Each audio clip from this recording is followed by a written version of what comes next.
justificable como el tuyo, pero en otros casos quizá no sea tan justificable. Es como algo parecido a esta distribución espacial, ¿no? A veces sirve, a veces no, pero bueno, a veces ayuda a ser sintético el Power. Bueno, los veo a que miren, los invito a que vean el título. Perdón, te voy a dar un poco la espalda. A que miren el título de mi presentación de hoy: releyendo la reforma universitaria del 18 en clave de discurso emancipatorio, una universidad comprometida en y por América Latina. En realidad, lo que a mí me interesó traer para hoy son algunos de los aspectos menos considerados de la reforma universitaria, pero no fue con un espíritu histórico. Por favor. Esto es simplemente una pequeña explicación de por qué con el equipo de investigación, o con parte del equipo de investigación con el que trabajamos en la Facultad de Filosofía y Letras de la UBA, estamos volviendo a mirar algunas cuestiones históricas, y me parece que acá la historia se ve justificada precisamente en el presente, y nada más que en el presente, ¿no? Quizá el primero sea el más importante: la necesidad de elaborar epistemologías locales como sustento para nuestros programas de investigación. Es algo que nos preocupa muchísimo. Queremos también entender las nuevas diversidades que existen entre nuestros estudiantes. Después que hayamos logrado entenderlas, podremos o no diseñar nuevas pedagogías que sean de verdad inclusivas, no solamente estadísticamente inclusivas, sino que sean inclusivas de otra manera. Y bueno, nos interesa también, hay una relectura de los críticos de los 60 del siglo XX, de los 60, de los 70 hasta del 50, que cuando nos ponemos a pensar en clave decolonial, cuando nos ponemos a pensar en clave de el último pensamiento acerca de la universidad, el que nos habla de la colonialidad y decolonialidad, hablando de tensiones, del conocimiento, de la colonialidad y decolonialidad del saber. Bueno, ¿hasta dónde llegamos para atrás para recuperar estos modelos en América Latina? Aprovechando como pretexto esta invitación, muchas gracias a la UNSAM por la invitación a este diálogo en el día de hoy. Pensándolo hacia atrás, nos pareció interesante traer hoy, digo no porque esto es producto de un trabajo colectivo en gran parte, no la selección de hoy, esa es toda mi culpa. Nos pareció interesante basarnos en el 18 por algunas de las razones que se encuentran en la parte de abajo. Entonces, basarlo. Antes de llegar a esto, quiero decir que lo primero que uno debería pensar, disculpen la seguridad con la que digo esto, pero es que si no se entiende la reforma del 18, es ubicarla en su contexto histórico, ¿no? Cuando Antonio decía al principio, hablamos del modelo de Córdoba. Claro, hay un modelo de Córdoba, pero no es un modelo universitario solamente el de Córdoba, así como no es el modelo de Bolonia, no es solamente un modelo, así como la Universidad Humboldtiana o la Napoleónica, no son solamente un modelo, son el emergente de un momento histórico, político, social, de un momento histórico, político, social, económico, que marca a las sociedades, y por eso ese movimiento tuvo sentido, y por eso no tiene sentido ninguno ejercer esa mirada nostálgica, decir el 18, bueno, porque para aquel momento, fíjense ustedes, voy a mencionar 3 elementos solamente, sin los cuales no se entiende la reforma del 18 y que la hacen irrepetible. una vez más, adelanto la conclusión, vamos a tener que buscar nuestra propia reforma, la reforma quizá del 2018, decía Norberto, la propia, porque aquella tuvo elementos centrales. A ver, en Argentina, en 1912 se sanciona la ley Sáenz Peña. La ley Sáenz Peña instituye el voto universal, secreto y obligatorio. Es decir, es un momento importantísimo de construcción de ciudadanía. Agrego, para quienes no son argentinos, que en realidad la ley Sáenz Peña instituye el voto obligatorio para la mitad de la población, ¿no? Para los hombres, quiero decir, porque las mujeres no entran en el voto universal. O sea, era universal como se entendía en aquel momento, fue de cualquier manera importantísimo. En segundo lugar, Argentina tiene como consecuencia justamente de esta reforma electoral dos gobiernos entre 1916 y 1930. Encontramos los gobiernos de Hipólito Yrigoyen y de Marcelo T. de Alvear, que son gobiernos que escapan a los modelos más conservadores que venían teniendo vigencia en la sociedad argentina, en el sentido de incorporación de otros sectores de población. Son tan importantes que se produce en el 30 un corte importantísimo a nuestra institucionalidad. Y está bien claro cuál fue la importancia de esto. Y en tercer lugar, la Revolución Rusa. La Revolución Rusa tiene que ver mucho con la reforma del 18 y con su difusión por América Latina, claramente.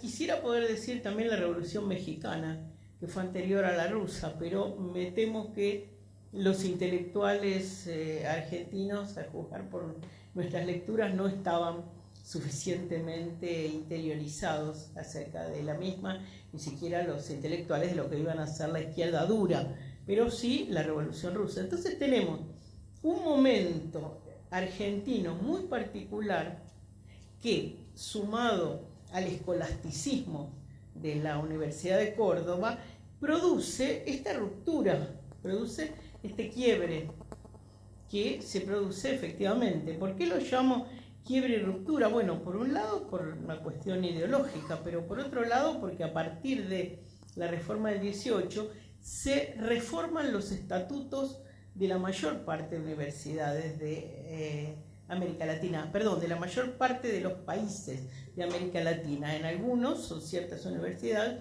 en otros otras, pero es un movimiento de ruptura que no es solamente ideológico, también es político y también es instituyente en el sentido de armar nuevas instituciones. Bueno, dicho esto,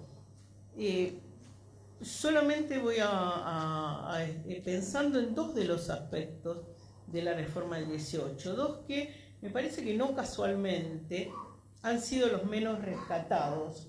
Sí, estamos aquí. Han sido los menos rescatados, que son el aspecto de la relación con la sociedad, que por otra parte tampoco lo inventa la reforma del 18. En el estatuto, en el acta de erección de la Universidad de Buenos Aires, estoy hablando de 1821, ya existe de manera explícita la relación con la sociedad. La Universidad de Buenos Aires ya se crea pensando en esta relación con la sociedad. Si uno piensa en los antecedentes primeros, el movimiento fisiocrático, por ejemplo, de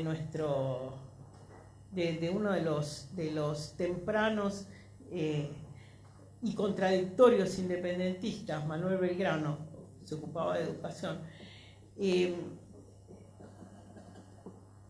ya encontramos ahí la vinculación del sistema educativo con la sociedad. La reforma del 18 lo que hace es colocar a la universidad, a la Torre de Marfil, en esa relación con la sociedad. De alguna manera extiende extiende el ideario liberal, el ideario inclusivo en sentido liberal, con el que se funda todo el sistema educativo argentino, incluida la formación de maestros, nuestras escuelas normales, lo extiende a la universidad, cosa muy importante porque durante todo el siglo XIX muchísimos gobernantes argentinos se habían formado en la universidad y en la escuela secundaria de la universidad. Es decir, esta relación entre universidad y política ya existía. La reforma del 18 da un paso más allá. Este es uno de los temas quizá menos trabajados de la reforma, donde el cogobierno y la autonomía son siempre los temas que más se toman. Yo imagino que esto tiene más que ver con la procedencia político-partidaria de quienes han escrito sobre la reforma del 18. Y el otro tema, sobre el que tampoco se habla mucho, es el latinoamericanismo de la reforma, ¿no? Entonces, a ver, dos palabras acerca de estos dos temas. Cuando ustedes vean, este es el postulado, acá hay 4 postulados. Postulado 1, modernización de la enseñanza. La reforma del 18 plantea una nueva pedagogía universitaria. Esto es importantísimo. Norberto, hiciste referencia a esto de la pedagogía, me parece que es un punto realmente importante sobre el que deberíamos trabajar. Siempre estamos con, no sé, a lo mejor tenemos otros temas, pero este tema de la pedagogía universitaria me parece importante para la época. El segundo postulado, participación de los estudiantes en el cogobierno universitario. Bueno, este es uno de los proyectos que se quedó en Argentina, porque en el resto de América Latina no llegó esto a armarse. Y aquí es donde vuelvo al principio. Se quedó en Argentina porque en Argentina estaba dado el momento preciso de desarrollo político de las instituciones.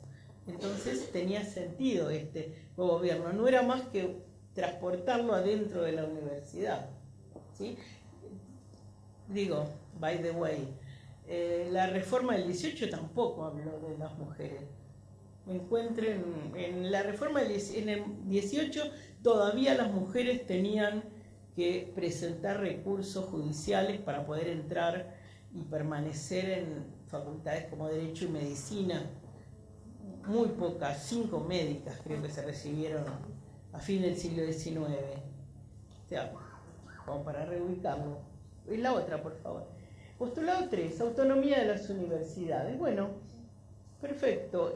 Autonomía de las universidades que seguramente tiene menos que ver con el escolasticismo de Córdoba que con el temor de lo que, en fin, el mismo que ahora, ¿no? Que la universidad deje de ser una unidad autocontenida. Me parece que también falta una discusión acerca de la autonomía y creo que en la actualidad estamos empezando a tener esta discusión acerca de la autonomía y creo además que va a ser el punto de quiebre, va a ser uno de los puntos de quiebre por lo menos en la discusión en Argentina, ¿no? Esta autonomía, ¿qué es?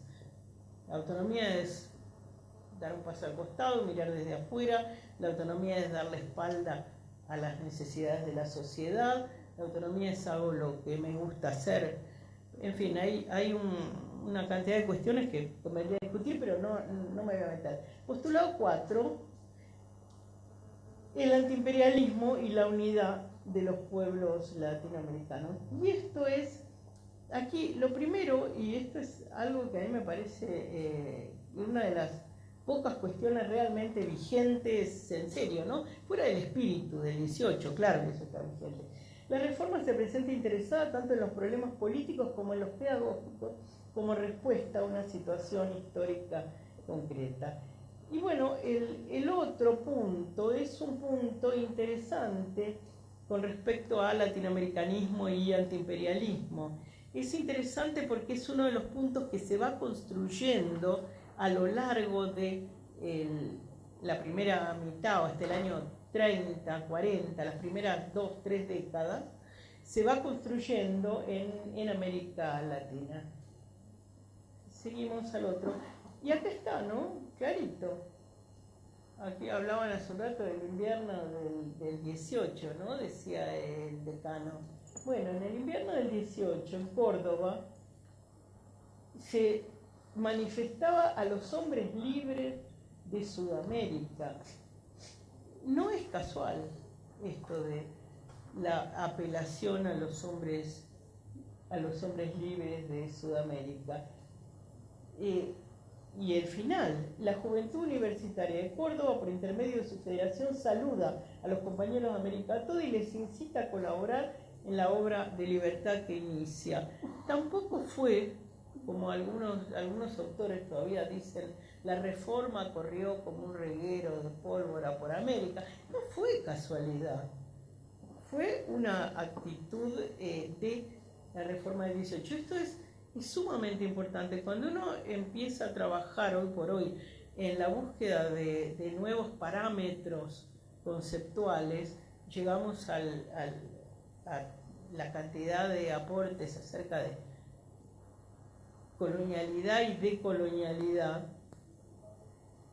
Bueno, en América Latina, en Argentina, nos falta todavía explotar algunos aspectos, por ejemplo, la Reforma del 18, que yo considero como una beta, ¿no?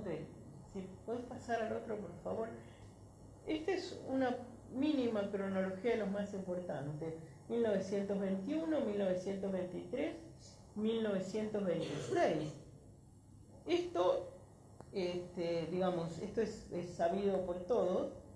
Lo que no es sabido por todos es cuáles fueron los vasos comunicantes, cuál fue la forma concreta de comunicación. El Congreso Internacional de Estudiantes es muy importante, y el primer Congreso Nacional de Estudiantes de La Habana recibió también visitas de otros países de América Latina. Pasemos al otro. Y llego acá a un punto que también me parece importante, ¿no? Que es la interpretación dialéctica de la Reforma del 18. Yo aquí estoy rescatando en este momento a tres: el cubano Julio Mella, el peruano José Carlos Mariátegui y el argentino Aníbal Ponce. ¿Por qué? Porque los tres pueden ser considerados como una generación fundacional de un marxismo latinoamericano. Algunos podrán extrañarse por la inclusión de Aníbal Ponce ahí, pero Aníbal Ponce tiene dos periodos, ¿no? Un periodo clásico, digamos, en términos de marxismo. Ustedes tienen que recordar, los que no son argentinos, que Marx es traducido en América Latina por primera vez por un argentino. Hay una escuela muy fuerte marxista, y el debate, justamente en los años 20, el debate es muy terrible entre los sostenedores del marxismo clásico y aquellos que intentan darle un sello latinoamericano,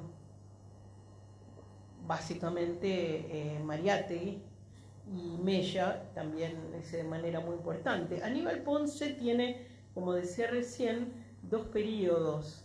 De hecho, después del golpe conservador, tiene que exiliarse, va a México, muere en México tontamente en un accidente de tránsito, pero inclusive desde México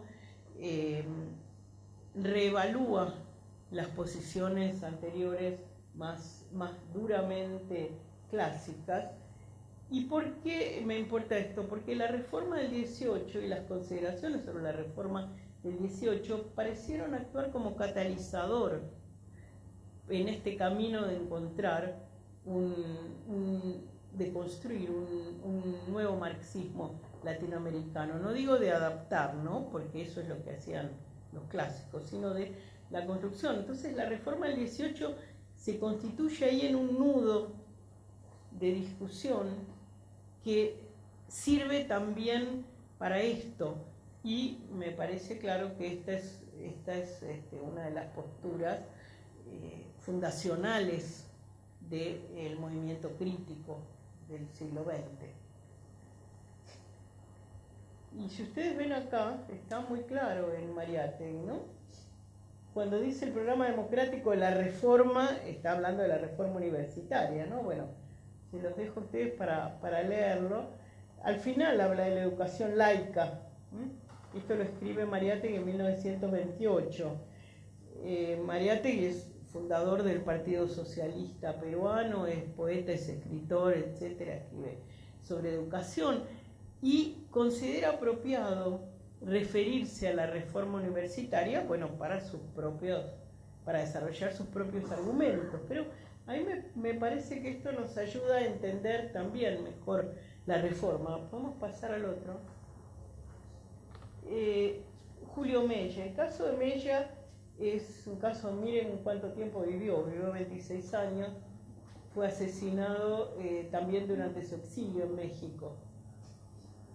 Fue asesinado en México también durante su exilio mexicano, pero no asesinado por cuenta del régimen cubano del momento, ¿no? Vive 26 años, funda la Asociación de Estudiantes Universitarios Cubanos, entre otras muchas cosas, ¿sí? Fíjense donde dice: ni en el viejo principio del Magister Dixit, ni en el individualista de las universidades republicanas de la América Latina o los Estados Unidos. Queremos una universidad que haga en el campo de la cultura lo que en el de la producción harán las fábricas del mañana, sin accionistas parásitos ni capitalistas explotadores. Claramente, la influencia que mencionaban está clara, ¿no? Sabemos que no lo vamos a conseguir inmediatamente. El título de este discurso fue El concepto socialista de la reforma universitaria. Mella es otra figura importantísima sobre la que de nuevo en Argentina, en América Latina, se conocen pequeños trazos de su trabajo. Me parece que lo conocemos más por aquella mediocre película de Hollywood donde se mostraba su relación con la fotógrafa Tina Modotti, activista de los derechos femeninos. Creo que mucha gente lo conoce por aquella película o por la obra de teatro, que esa no era tan mala, que por su trabajo. En el caso de Aníbal Ponce, un poco más adelante, en el 17 aniversario de la Reforma, en Córdoba, justo antes de tener que irse del país, antes de ser prácticamente expulsado del país: la universidad nuestra será libre cuando las masas americanas hayan conquistado también su libertad, cuando después de confiscar los latifundios, arrojar a los banqueros invasores y aplastar al enemigo de tantos siglos, es que se podrá vivir la universidad nueva y el hombre libre. Esto es 17 años después de la Reforma, nada más. A uno, pidiéndolo en tiempos históricos, fíjense que es muy parecido cuando nosotros hablamos del neoliberalismo. Nosotros seguimos hablando de como dice Borón, el diluvio neoliberal sobre las universidades como si hubiera sido antes de ayer. Bueno, esto, para ubicarnos, Ponce está hablando también de antes de ayer, en aquel momento. Era gente que vivía muy rápido y poco tiempo. Fueron los tres: activistas, perseguidos, en fin, en las sociedades de su tiempo, y los tres se encuentran en la Reforma del 18 un modelo de sociedad. Curiosamente, por estas cosas de los usos de la historia, esto es algo totalmente tangencial, pero me interesa también decirlo para que no se crea que estoy hablando de historia de la educación. Entre los usos de la historia está el usar la historia para traer agua para el propio molino. Entonces, hay una cantidad de aspectos escamoteados, digamos, en la historia de la Reforma del 18. ¿Cuánto tiempo me queda, Mónica? Vos. ¿Cuánto tiempo me queda? Ya estoy pasada. Pasa el otro, por favor. Listo. Cuando pensamos en la universidad reformada hoy, tomo como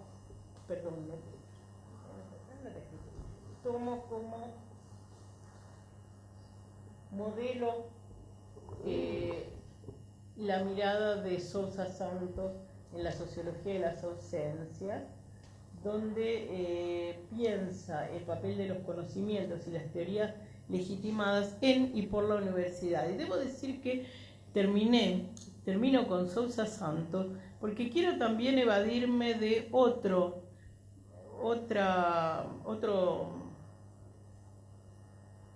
mito, y es que la decolonización del saber y del conocimiento solamente podrá localizarse en América Latina o en África o en Asia. Creo que si realmente vamos a pensar en la tarea de la universidad, la tarea de los intelectuales en este proceso de decolonización, tenemos que superar también esos prejuicios. El pensamiento decolonial y la crítica colonial viene de cualquier lugar del mundo, más allá de las falsas antinomias. No tengo que usar un latinoamericano necesariamente para hablar de esto. Puedo usar un europeo, aunque sea un europeo del sur, puedo usar un intelectual de un país ex colonial, un país colonizador, para hablar de esto, porque el pensamiento emancipador no tiene localización geográfica. La localización geográfica es un corset más que nos ha impuesto el mismo pensamiento colonizador.